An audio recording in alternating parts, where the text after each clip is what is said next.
Welcome back to the season finale of Keeping It Juicy. When I started this podcast, how long ago? 3-4 months ago, Jeff? I really wanted it to be a platform for people to share what they've been through, where they are now, their traumas perhaps, and how they persevered and got through, and they're doing well now. Because I wanted it to be relatable to people, and if someone's going through something like when Stacey Uhrig was on and they lost all their money and where she is today, if you're in that position, you're going to be okay. If you're adopted, if you're abused, you're going to be okay. If you're an alcoholic and you're sober now, you're going to be okay. So, and if you had cancer like me, you get through it and you're going to be okay, and you just feel less alone. So we kept it really juicy, and I've been saving this episode for the last one because it's something I don't think about very often. So to jump into it, so my mother passed away on August 9th in 2019, before COVID happened, which I was thankful for that. So let's just jump back. I want to tell the story of, her cancer journey, how that all went down, and just from the beginning. So it was 2007, and 2006, 2007, I was in high school and she got diagnosed with breast cancer. And when I look back at it, that was almost 20 years ago. Wow, that's really scary. I graduated high school in 2007, so I think it was 2006, 2007. So she was diagnosed with cancer. I was, in my teenage years. I feel like I didn't really understand it all. You don't understand these types of things, like going through cancer or chemo or your family member going through it, until you've been in it yourself. I really didn't understand what she was going through. So she did chemotherapy at... what is it called now? It's steeplechase still, I think, now. So she did chemotherapy at steeplechase. She got a single mastectomy. She tested positive for the BRCA gene. So that's when I first tested negative for the BRCA gene, which I talked about in another episode. And my dad, would take her to chemo, all that kind of stuff. Again, it's a little bit cloudy to me, that beginning. I know she had a single mastectomy. She did not have a double mastectomy, so that was something that will come back later. She was past her childbearing years, and she did not have her ovaries out, which, again, that will come back later as well. So she, lost all of her hair. She had her wigs, and again, I was 17, 18, and she went into remission. Fast forward to 2016, when I was diagnosed with stage 3 HER2 positive cancer. I went in and, I don't think I talked about this before. I went in for my mammogram, or for my ultrasound, and they wanted a mammogram, another mammogram, and then I talked about how I went into an office and I talked to a nurse, and she said, "Is anybody here with you?" And I said, "No." And then she said, "Oh, your mom was here the other day." And I said, "What?" And she said,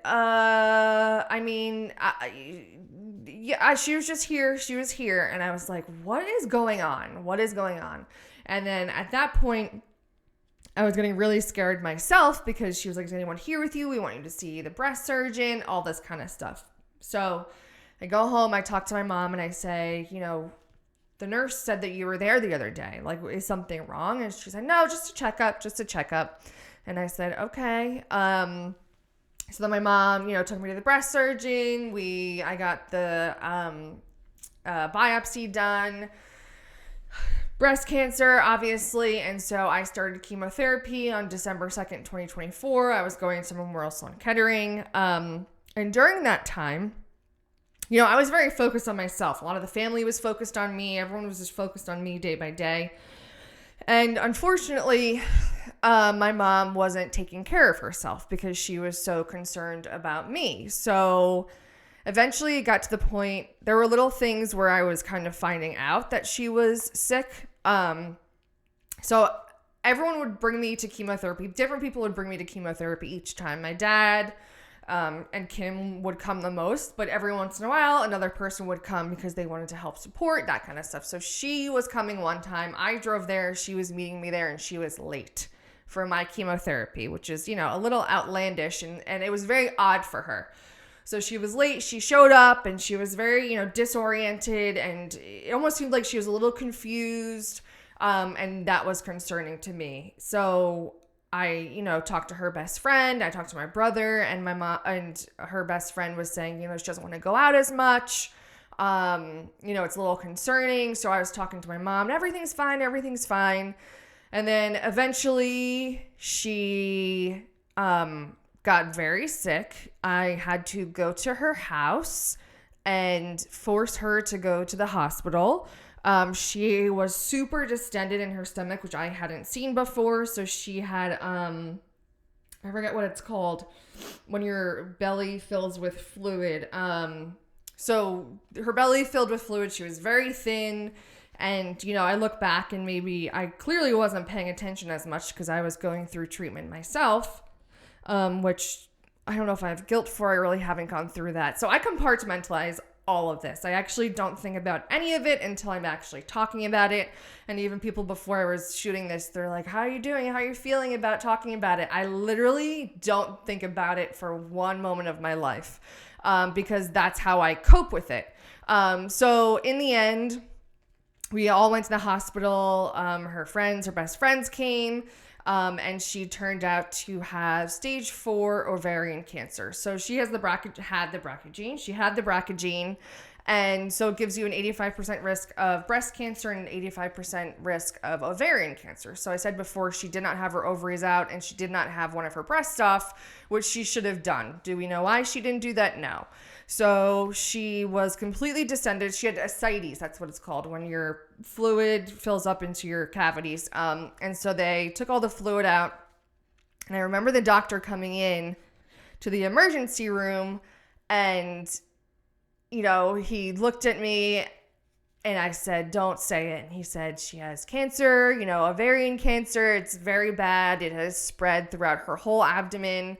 And I remember just falling to the floor, hysterically crying. Mind you, I'm in chemotherapy at this point and I'm wearing a wig. I had to force her out of the house. I had to bring her to the hospital. And it was just one of the craziest moments of my life, I would say. And I feel bad even, I was so distraught and I feel bad that I feel like I wasn't, monitoring her and all that kind of stuff. So that's something, and I'm going to cry now because this is just what happened. So I remember, calling Dad, telling him, that she's sick again, calling my best friend who's in cancer research. And so she was eventually brought up to her room. And that's where, all the action just came into place. I, took her purse. I, called the insurance. She has long-term care insurance. So I was dealing with all of that kind of stuff. And that's what I do. I just, if there's something that needs to be done, I make a list and I get it done. And so she went up, there was a plan of care, plan of action. She had to get surgery. She went in for surgery and it was a 10-hour surgery and we were waiting forever. And, we're the last people and the surgeon came out and she said, I almost didn't do the surgery, because it was just, there's so much going on. But she did the surgery. She removed as much as she could. And her sisters were there, and then she came out of surgery and my brother and I went into the recovery room and she was very puffy. So I'm a registered dietitian by training, so I understand what happens with the body maybe a little bit more. So when you have surgery, obviously your body wants to help minimize any risks. So she was very edematous. So the fluid was all in her body. She was very, very puffy. She was out of it, of course. She had to get a colostomy because they had to take out part of her bowel. And that was very hard for her. And her sisters were waiting on the outside. And I said to them, I just want you to be prepared. She doesn't look like herself. She's very edematous. And I think it was just very shocking for everybody, which was really tough. But she got out of the surgery. And then we realized she also had breast cancer in the right breast. So she was doing chemotherapy after that anyway. So she had to heal. We brought her to a subacute care center, which she absolutely hated. And she probably didn't need to go there, or she, that was super tough. She was there for, I think, 3 days. She had a roommate and the roommate was old. So it just makes you feel older than you are. And she was 62, 63 at this point.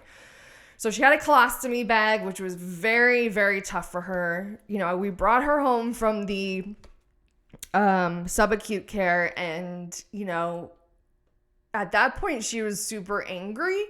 I think you go through these phases of when you're angry, and so she said that she wished she had never done any of the surgery and that we didn't make her do it, and I, of course, didn't make anyone do anything, but, she was just super angry that she had the colostomy bag, which is, extremely, extremely tough, and that she went to a subacute care, and she wished she didn't do anything, and so that's just super hard to hear, obviously, when your mom is saying that. So she eventually got over that. She was home, and then she started chemotherapy. So at this point, my mother and I are both in chemotherapy, and I have no idea how we all did it. I feel like I blacked out a lot of it because it was so traumatizing. And this is why I don't talk about it, because it's so traumatizing that you really put it in a box and put it away, because if you think about it a lot, it doesn't do anything good. So we both did chemotherapy. She did chemotherapy, shaved her head again, wearing wigs, not wearing wigs. So she was doing well for about a year or two. And then I said to her, please, moving forward, always tell me if something's wrong. If anything is wrong, if anything little is wrong. Her and my dad were separated at this point. I have a brother, but, girls are very, very different. So I was just tell me. So fast forward to 2019.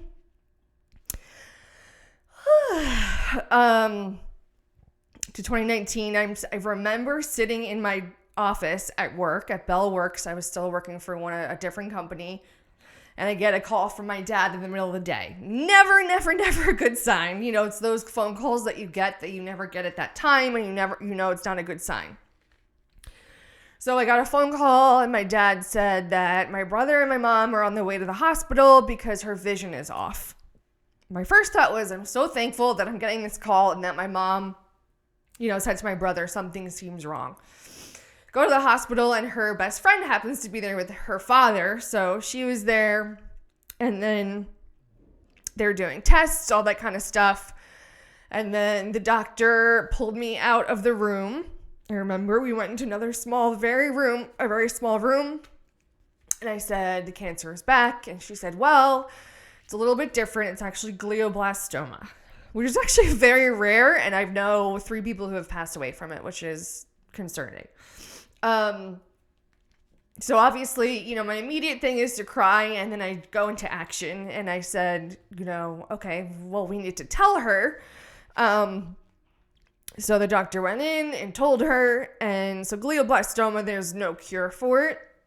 You can do surgery for it, but, it's really, really tough, and there really is no cure for it. So this is actually totally separate from the BRCA gene. So they say, from the ovarian cancer, from the breast cancer, it's a totally different cancer, which is disturbing because she's had so much cancer already, and then she has glioblastoma. So I remember she wasn't there for too long in the hospital so she went to the hospital at that point. They did all these tests to see where the cancer was. And I remember the morning that, talking to the surgeon, the surgeon. I was getting ready for work, but I wanted to stop in the hospital first. I was wearing an orange dress. I had my hair pulled back. I had no makeup on. And I make my way into the hospital room. And she had a whole tray of food. She loved to eat just like me. And she was crying, and she said that the neurosurgeon went in, and I'm upset that I wasn't there when he went in there, but they do their rounds early, of course, and that they could do surgery, but then she would just be in the hospital for a long time, and she didn't want to do that, and she would have a huge scar in her head. So, I'm leaning down, she's crying, she's on and off crying, on and off eating, because she was actually on medication that would have her eat because she got so thin. So then, we talked about that. So she wanted to go home, which one of the biggest things, if you're sick, if your family's ever sick, is just making sure that you know their wishes so you don't do anything that's against their wishes. So then I go outside, I see the neurosurgeon, we go by the elevators, And he explains it to me a little bit more, and then I am obviously crying just like this. And I think it was just so sad for him because I actually don't know why it was so sad for him, but he tried to go down the elevator because he started to cry, and then he eventually just slipped down the stairs. So he didn't want to be around because it was just so sad, and she's been through so much. She had been through so much at that point. So at that point, it was time to set up hospice at home, which I think back and I can't even believe that we had to do this. Again, I don't talk about this or think about it at all. So when I do, I just cry the whole time, and it's okay to be emotional. So that's where I go, I put the plan into action. I call her insurance. I call hospice care. She has long-term care insurance. How much will it cover each day? Money wasn't an issue, but if you have this type of insurance, I'm just going to take advantage of it. It was like $57 a day or something. So we brought her home. She was herself, but she was a little bit, obviously very angry. And brain tumors can make an effect on your personality as well. So for a few days, it wasn't bad. And then she got very angry. So I remember being on the deck and just sitting there, and she was kind of letting out steam. And I just let her go. With tears going down my face, but I just let her, talk about whatever she wanted to talk about. And then her best friend would come a lot because to be there 24/7 was super difficult to watch your parent die slowly. And eventually she got into this mode of like turning into a little girl, which is actually really cute. It's almost like she was going backwards. So she would keep filing her nails, and then she would talk about her nail file. She always had a nail file on her. She had beautiful nails, so she would keep grabbing stuff out of her purse. And then she just kind of like turned into a little girl, and me and her best friend would just be laughing about it. And it was really cute. It made me feel better that she almost didn't know what was going on, which was nice. And then fast forward a little bit. It only took about 2 or 3 weeks for the whole thing to happen, which is good and bad. It's good because you don't want someone to suffer for so long, but it's bad because holy shit, that just happened so fast. So her sisters came to stay with us. She was on hospice care. They were giving her morphine, but not enough. So I would just be pumping her with morphine all the time. Because if I was dying, I would want to take all the drugs. So she eventually stopped eating, or would get her anything that she wanted, like literally anything. If she asked me for cocaine or heroin, I would have found it somewhere, literally gone anywhere to get it. But she wanted mashed potatoes and ice cream. So all we were feeding her were the mashed potatoes and ice cream. She liked sandwiches or hamburgers, so we would get her that. And just hospice, me, my brother, and everybody, her best friend were there and just checking up on her at all times. And I remember one time when it was like her last week, I went up the stairs and she was just crying by herself. And that's the hardest thing. It's just, can you imagine what's going through someone's mind when they're slowly dying? And people would come to visit, and my brother lived there, and she wouldn't want people to come in because she said that they were just coming to see her on her deathbed. Which technically is true, but they obviously really wanted to see her. So a lot of people who she worked with, he had to actually, say no to because it was just her wishes. It wasn't anything against them. So that was definitely the hardest thing, to really watch someone go through this and you don't know what's going on through their mind. And then eventually she kind of just was sleeping a lot, which is fairly normal. So we would give her morphine, give her whatever she needed. Hospice would come and check on her. There was eventually someone who came to help. We had a nursing staff there. And then it was the night before she passed away, and it's called end-of-life agitation is actually called, now that I know. So my aunts and my brother and I took turns, so they did it until about midnight, and then at midnight, me and my brother stayed with her in bed because she would just go up and down. Literally the whole night, she would lay down and sit up, like for 3 seconds, 3 seconds, 3 seconds, 3 seconds. Nobody slept that night, but it was almost nice for my brother and I to care for her in that way at that time, because she had cared for us for, I was 30 at that time. So she then, it got really restless. We called hospice. We were like, we can't do another night of this. Like, can we give her something stronger? Anything like that. So a hospital bed eventually was delivered. We got her in the hospital bed. And then hospice came, I think it was early afternoon, and gave her, I forget what it's called. They gave her something that's very strong. It's really like an antipsychotic. And I remember the kid said to me, he was probably my age, he said, this will definitely calm her down. And then, so he gave it to her. She definitely calmed down, was sleeping. And then I went downstairs to lay on the living room sofa. And then about 45 minutes later, my brother runs downstairs. And just from the sound of it, I just sprint upstairs. And the hospice nurse was there. Our CNA was there. And she has obviously been through this. And so she knew what was happening. So she said, she's going. So she was taking her last breaths, and I remember, watching her take her last breath, which is, it's a super interesting thing. I worked in healthcare, so I asked a hospice nurse previously, not that day, how they do this, and they said that death is almost like birth. It's almost as beautiful as birth. So seeing her take her last breath, it was, there's nothing to describe it. I just fell to the floor and started hysterically crying. And then, again, I cry for like 5 seconds and then go into work mode. So then I got up, I called hospice care, and I said she passed away.